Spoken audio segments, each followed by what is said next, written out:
ఈరోజు ఈ 80 రోజుల ప్రభుత్వ యొక్క పనితీరు, తీసుకుంటున్న నిర్ణయాలు, చేస్తున్న పరిపాలన, సహచర మంత్రుల సూచనలు సలహాలకు ప్రధానంగా మీ అభిమాన నాయకుడు శ్రీధర్ బాబు గారు ప్రత్యేకమైన పాత్ర పోషించడం వల్ల ఎలాంటి వివాదాలకు తావు లేకుండా, అనుమానాలకు చోటివ్వకుండా ఈరోజు ప్రభుత్వాన్ని మేము నడపగలుగుతున్నాం.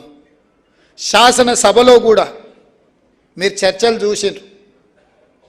ఎంతసేపు మైక్ అడిగినా ప్రతిపక్షాలు ఏ అంశాలు ప్రస్తావించాలన్నా ఎక్కడ కూడా ఒక్క నిమిషం కూడా వాళ్ళకు మైక్ కట్ చేయకుండా వాళ్ళు చెప్పదలుచుకున్నదంతా చెప్పనిచ్చిన తర్వాతనే ప్రభుత్వం వైపు నుంచి సమాధానం చెప్పే విధంగా ఈరోజు శాసనసభ వ్యవహారాల మంత్రి శ్రీధర్ బాబు గారు నిర్వహిస్తున్నారంటే వారికి ప్రజాస్వామ్యం పట్ల ఉన్న నమ్మకం, వారి తండ్రి గారి నుంచి వారు పొందిన స్ఫూర్తి అని చెప్పి నేను స్పష్టంగా చెప్పదలుచుకున్నా. అందుకే మిత్రులారా, ఇదే కాదు మంతనికున్న గొప్పతనం. మేడిగడ్డ మేడిపండు అయింది కూడా మంతనిలోనే ఉంది.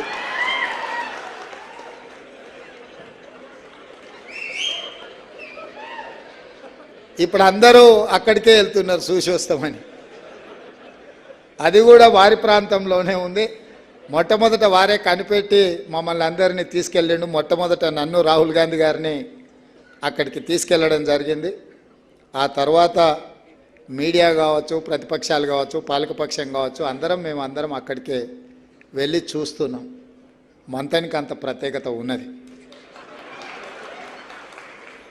ఏది ఏమైనా శ్రీపాదరావు గారు లాంటి నాయకులు ఆదర్శంగా ఉండేవాళ్ళు తెలంగాణ ప్రాంతానికి ప్రాతినిధ్యం వహించడం మనందరికీ గర్వకారణం. పెద్దలు జీవన్ రెడ్డి గారు చెప్పినట్టు, అన్న చాడ వెంకటరెడ్డి గారు చెప్పినట్టు, ప్రముఖుల విగ్రహాలు ట్యాంక్ బండ్ మీద ఉండాలే. తెలంగాణ యొక్క గొప్పతనము, తెలంగాణ నాయకుల యొక్క త్యాగము అక్కడికి వచ్చే ప్రతి ఒక్కరికి అవగాహన ఉండాలి అని సూచన చేసిండ్రు. నేను కూడా ఆలోచన చేస్తూ ఉంటే ఏం చేస్తే బాగుంటుందో అని.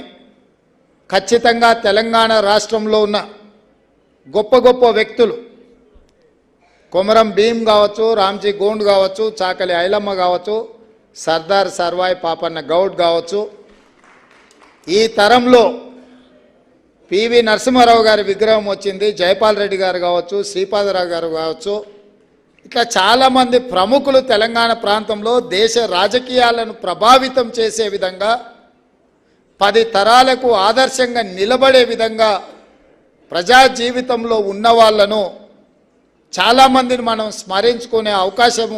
స్మరించుకునే భవిష్యత్ తరాలకు ఒక అవకాశాన్ని కల్పించాల్సిన బాధ్యత కాంగ్రెస్ పార్టీ మీద, మా ప్రభుత్వం మీద ఉన్నది.